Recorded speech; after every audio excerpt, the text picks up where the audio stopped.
সকাল সকাল এই যে মাছের দোকান, তাই চিংড়ি মাছ। এটা কি মাছ বাবা?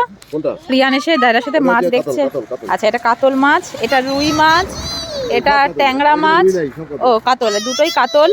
এটা হচ্ছে ট্যাংরা মাছ, এটা হচ্ছে নদীর মাছ।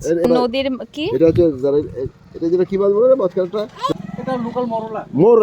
মরলা মাছ, মরলা মাছ। আর এটা হচ্ছে পাবদা মাছ। তারপরে বোয়াল মাছ। আচ্ছা, আর মাছ একটা বাইকের মধ্যে 1 2 3 4 5 6 7 রকমের মাছ একটা বাইকের মধ্যে, মানে পুরো দোকান একটা।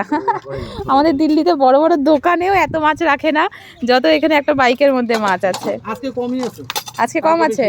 আরো হয় না? আরো হবে। 15 আইটেমের মাছ আছে। 15 আইটেমের? কালকে এসো তাহলে, কালকে দেখবো। 15 আইটেমের মাছ একটা বাইকের মধ্যে নিয়ে তারপরে বের হয়, ভাবা যায়?